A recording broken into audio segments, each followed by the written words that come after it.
It is Saturday morning, and it is Saturday morning cartoons.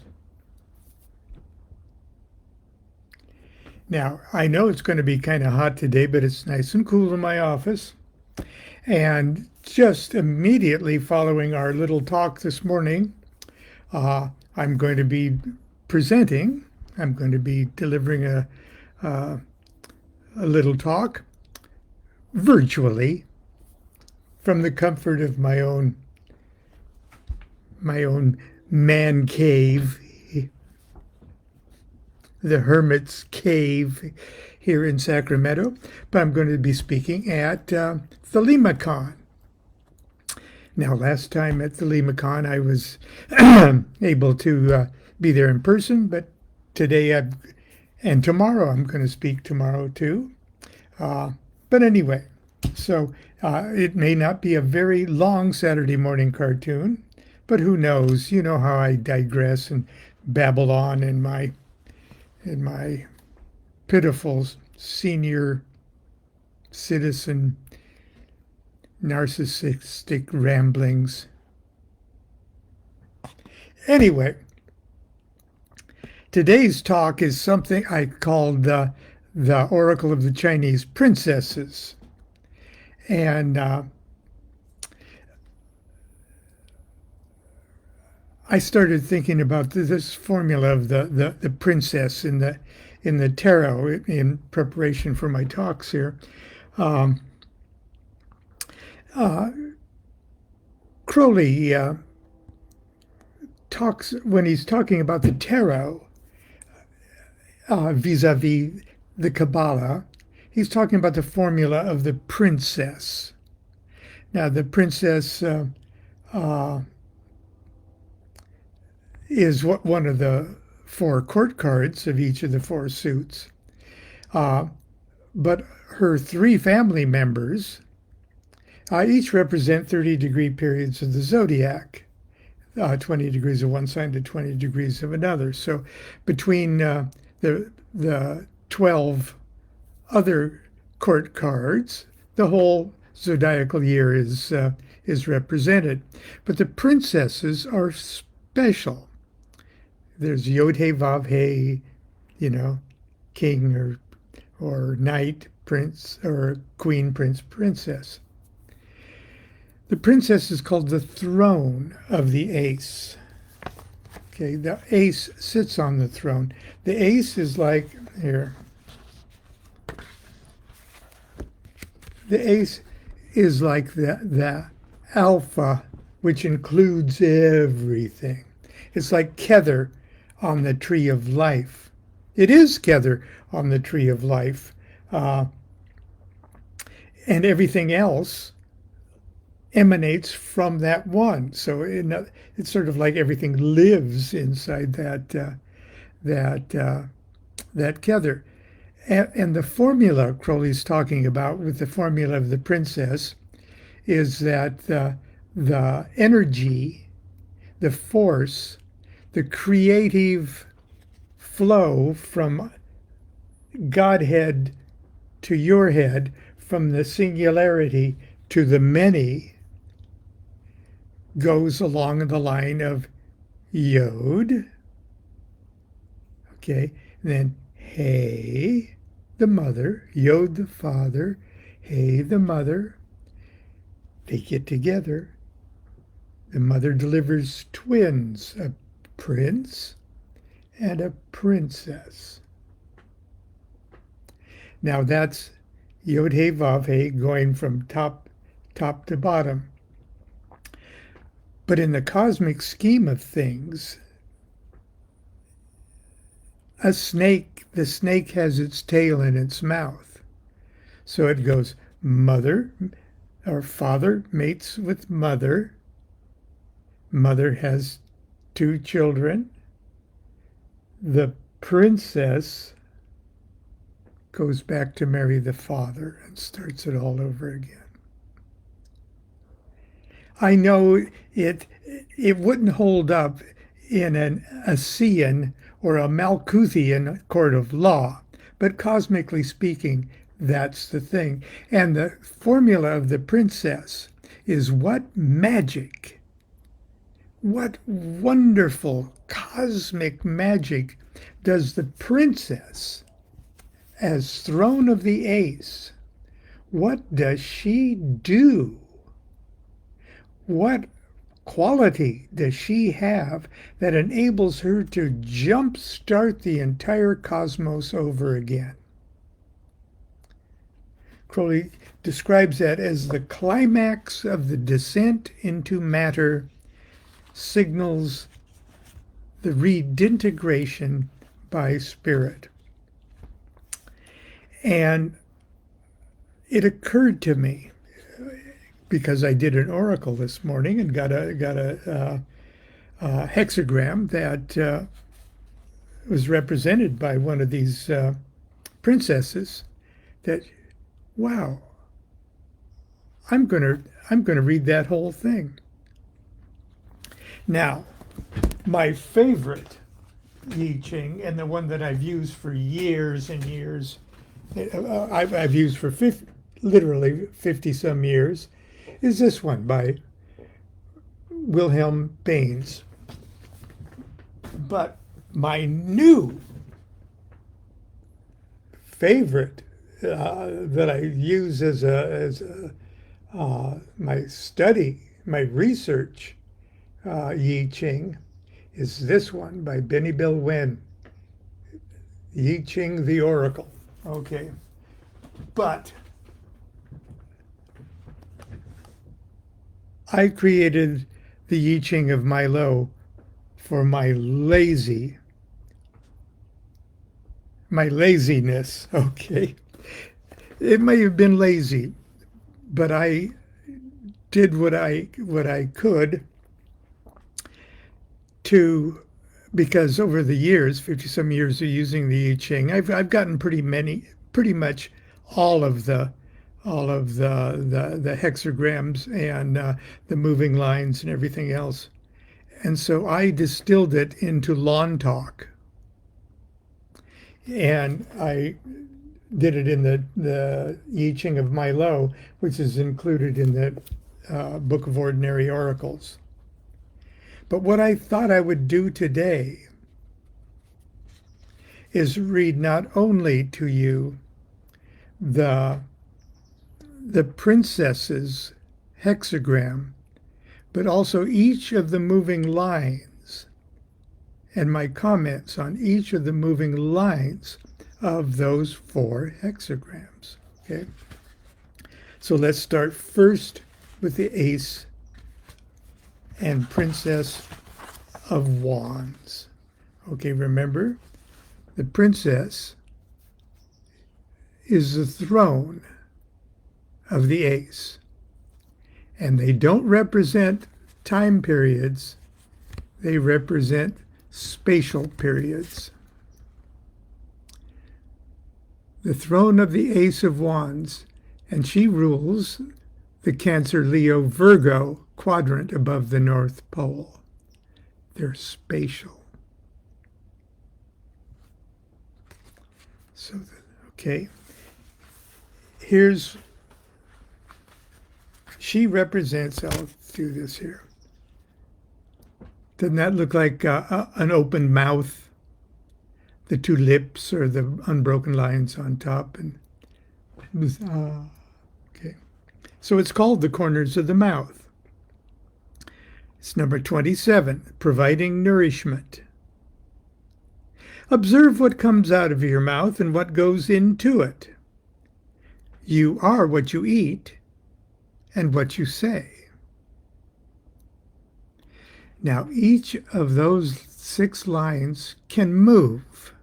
In other words, turn into its opposite.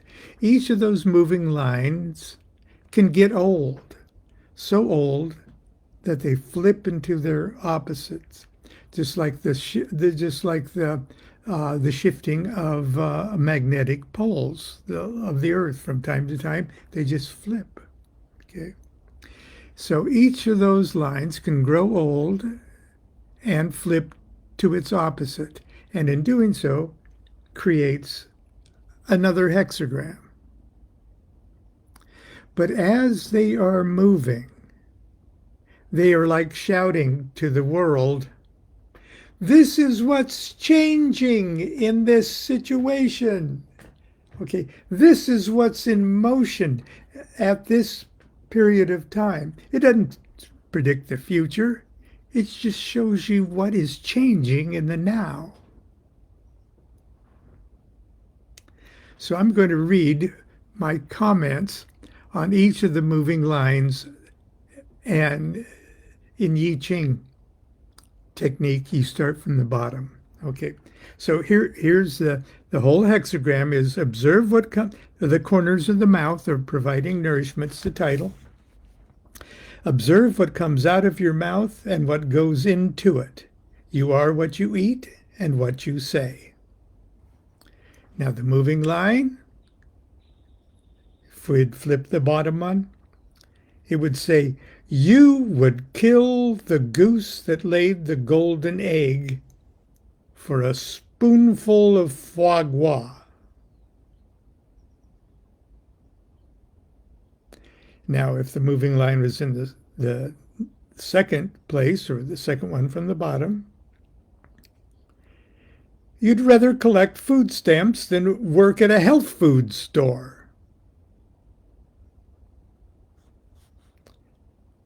And please don't think I'm criticizing anyone who receives food stamps, because Constance and I were on food stamps when John Paul was first born, and it saved our asses. What I'm saying is that moving line is saying you'd rather settle for something far less than to put out just a little bit of effort for the very nourishment you're getting. So that's what I meant when I said you'd rather collect food stamps than work at the health food store where you could just bring home all that shit you want. Okay. Moving line in the third place. Now remember, this is providing nourishment, so the moving lines all concern sort of the theme of nourishment. Third place. Junk food, junk thoughts. Both are addictive. Both will kill you.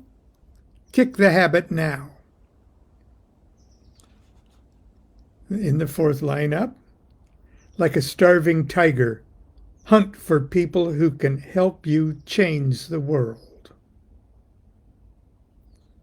In the fifth place, your Feed the Hungry crusade's a flop. To know what hunger is, listen to a hungry person. And if the moving line was at the top, it will say, always remember that you nourish the world around you. Now, as each of those lines change, it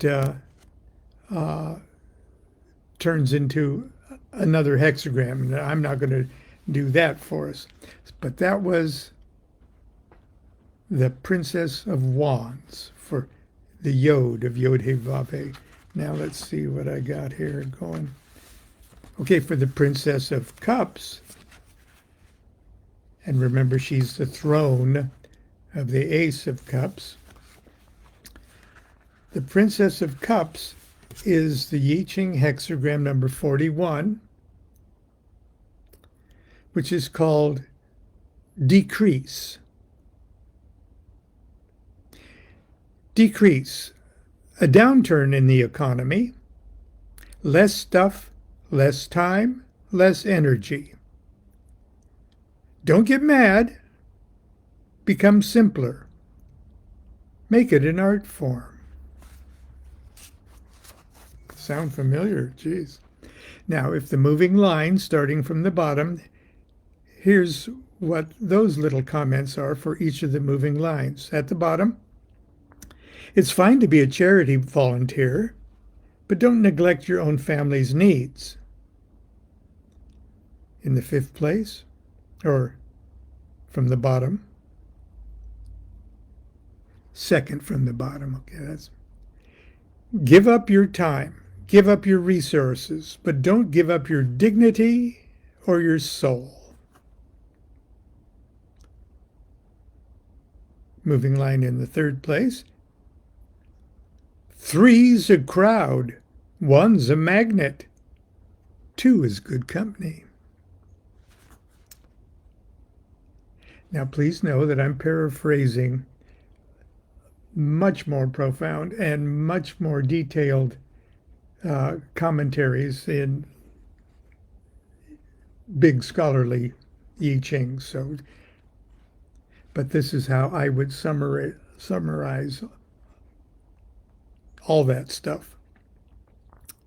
In the fourth place, by decreasing your bad habits and flaws, you increase your friends and supporters. Moving line in the fifth place, that's the second one from the top. You lucky devil, your good fortune has been ordained by the gods. And finally at the top, it's possible to become wealthy without making someone else poor. Be a philanthropist. Okay, what's next? The Princess of Swords, Yod, He, Vav. Okay, Princess of Swords. Notice that they rule the quadrant of the fixed signs of the zodiac of whatever their suit is. So the fixed sign of air is Aquarius there. Okay. And she's the throne of, okay. Princess of Swords. There's the hexagram. It's number 18. Work on what has been spoiled or decay. What somebody ruined, somebody can fix. Study the cause, fix it. Then watch for a while to make sure it works. Moving lines, starting from the bottom. Old-fashioned ways are starting to stink. A cautious revolution is called for. In the fifth place, there's decay because someone was too weak to stop it. Try to fix it without humiliating them. In the third place, perhaps a little too much revolution. A few ruffled feathers. Don't worry, they'll get over it. In the fourth place, the source of the decay is far in the past. Stop it now or somebody's really going to be embarrassed. And then, in the fifth place, the source of decay is far in the past. You and your friends can still do damage control. And at the top, spiritual enlightenment and withdrawal from the mundane world is indicated. And finally, discs, Yod, He, Vav, He, Princess of Discs. And she's the real big magical gal, because not only does she have to start her ace, but it's the ace at the very bottom. So she's the bottom of the bottom. The Princess of Discs has to jumpstart the entire tarot all over again. She has to start the top of the top. So here's the Ace of Discs. There's the Princess of Discs. Earth of Earth.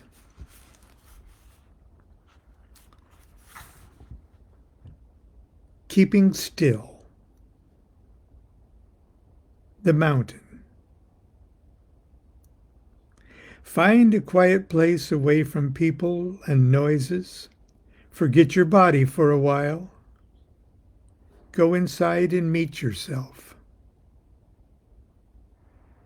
Keep focused on the present situation. Thinking beyond that will only bum you out and waste your time.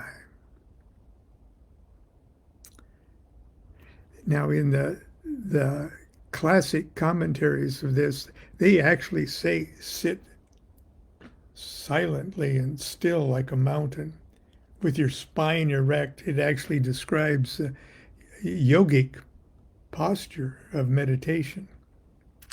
Okay, the moving lines are: stop before you start. No action, no chance for mistakes. Time for action soon appears. In the fifth place, your leader is sweeping you and the troops straight to hell. You're not strong enough to stop it. Okay, that's the line that's second from the bottom. Now, if that line moves because of your leader is sweeping you and the troops straight to hell, you're not strong enough to stop it, that changes the whole hexagram, and I'll share that with you in just a moment. But let's move up. Third from the bottom, you're being forced to shut up. You're smoldering. Calmness needs to come naturally. In the fourth place,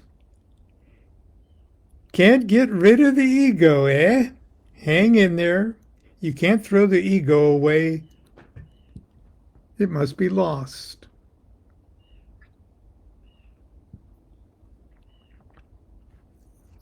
In the fifth place, for God's sake, keep your mouth shut or you'll get yourself in deep doo-doo. And then finally, at the top, you achieve supreme hipness. Calm, cool, and serene. That's if that top line moves. Now, I promised you, your leader is sweeping you and the troops straight to hell. You're not strong enough to stop it. If that line moves, the whole hexagram changes to number 4.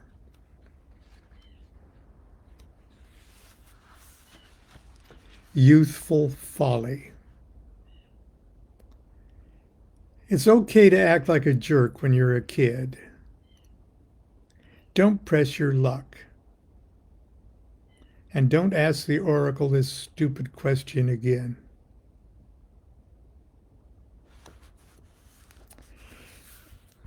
You can see the possibilities of getting highly personal, highly detailed answers from the I Ching. But you more or less have to tune your ear to hear them. I know I haven't spoken very long. Oh, well, I guess I have. Geez. I got to get pretty for my speech here. Anyway, I do it tomorrow too. So I'll see you tomorrow. Until then, until Sunday school, continue to be good to yourself and be good to each other. Do what thou wilt shall be the whole of the law. Love is the law. Love under will.